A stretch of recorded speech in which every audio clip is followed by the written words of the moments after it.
Yo, what's going on, guys? My name is Andy, aka Yasta, and today I wanted to make a video that I have been meaning to make for a very long time, but I couldn't until very recently because I didn't complete this collection. Anyways, what you guys are looking at here are LEGO's newest 18 plus helmets, and when I say newest, I mean they're about a year old at this point, but I've just gotten around to making this. So essentially, I wanted to talk about these and give you my opinions on them because it's honestly one of my favorite things that have come out for LEGO in the last year, especially with the 18 plus line, which I know is pretty hit or miss with a lot of people. Anyways, these retail for $60 each, and the first four that came out in April 2020 are Iron Man, Boba Fett, the TIE Fighter pilot, and the Stormtrooper.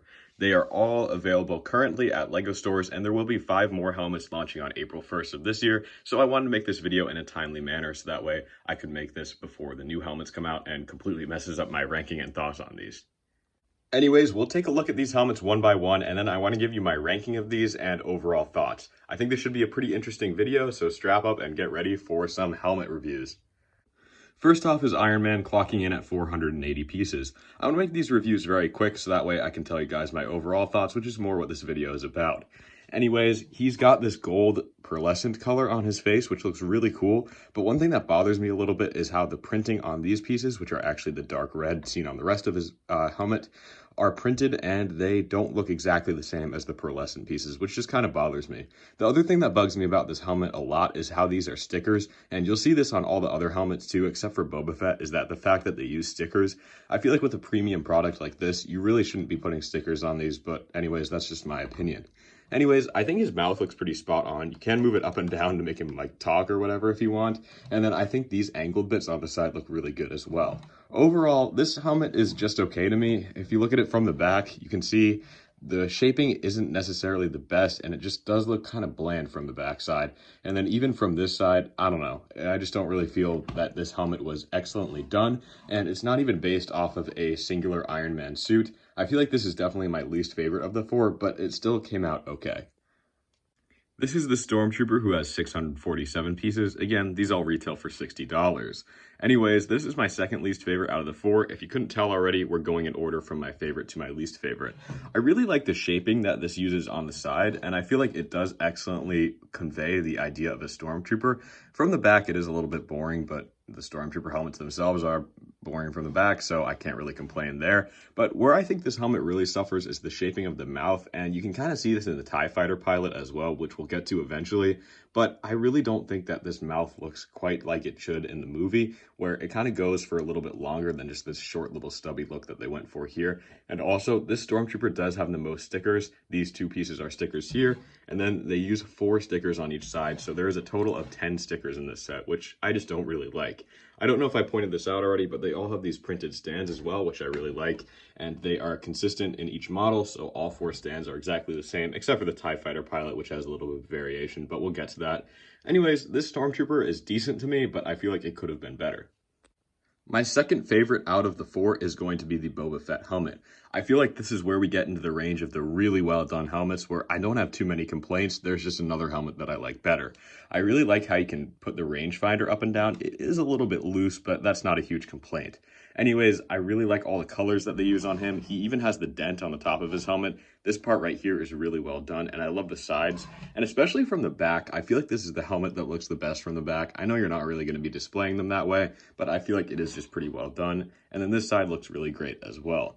I've seen people mod this into a Mandalorian helmet by switching out some of the colors and the pieces for gray and dark gray, which I think is really cool. And again, he just has the same stand as the other 4, and these helmets aren't really meant to be looked at from the bottom, which is completely okay, because again, you're not going to display them that way. But my favorite, which actually surprised me, is the TIE Fighter pilot.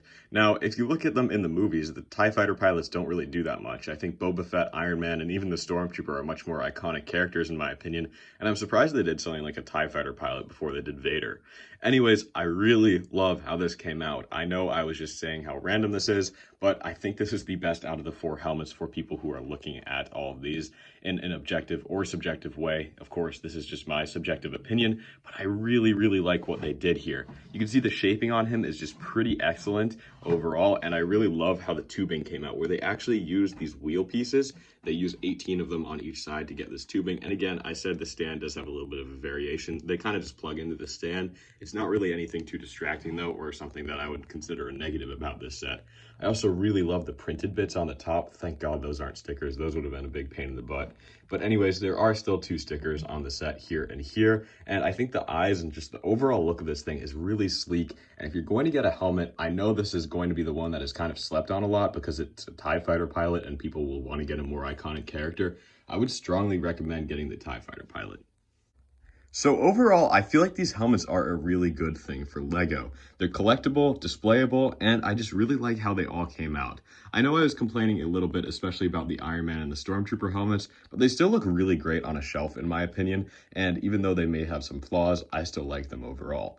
Anyways, for the 18 plus line, I feel like this is definitely getting more adults into LEGO. I'm only 17, so technically I'm not even supposed to be building these, but it is definitely more of a marketing thing than anything. I'm sure my 11-year-old cousin or something like that could be able to build these helmets without many problems. There are some complex building techniques, especially on the Iron Man helmet I noticed, where they kind of have these angled bits and there are a lot of hinges and whatever, but I still think a kid could do okay with this and maybe only need help on a couple of bits. But overall, again, I feel like the 18 plus is mostly a marketing thing, and I feel like it works. I feel like this has gotten a lot of people into LEGO. I know even some of my friends in real life I've recommended these helmets to because they're just so cool, and even people who don't really like LEGO but may like Star Wars or Marvel, whatever it is, they might like these helmets. And I feel like if you're just a person watching this video who doesn't like LEGO for whatever reason, I don't know why you're on this channel, I would definitely recommend checking one of these out. If you're a Star Wars fan, I'd definitely recommend the TIE fighter pilot. Like I said, Boba Fett also is really excellently done, and the Stormtrooper is fine, but out of the 3, I feel like you're going to get the most for your money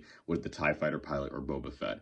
If you're a Marvel fan, personally, I'd wait until Venom and Carnage come out unless you're a huge fan of Iron Man, but I really think this helmet just kind of suffers from some design flaws. But again, overall, I said it does look good on a shelf, and I think that still holds true.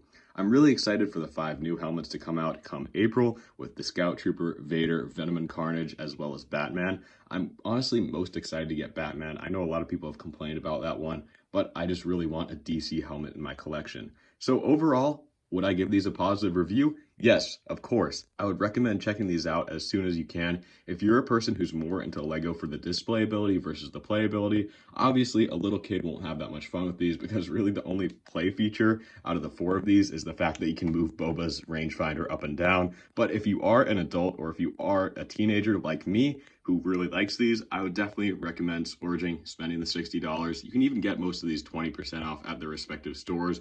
I know Iron Man's definitely $48 at Target and Walmart. I think the TIE fighter pilot might be a Target exclusive, but either way, I feel like $60 is a pretty good price point for these, and I feel like they are definitely worth it and you get your value. So overall, thank you guys so much for watching. I really enjoyed making this video, and I really enjoyed these helmets. I can't wait to get the new ones when they come out. Let me know what you think in the comment section down below. Do you own any of these? And give me your ranking if you do own all 4 of them like I do. So thanks again for watching. I'll see you later. Yasta out.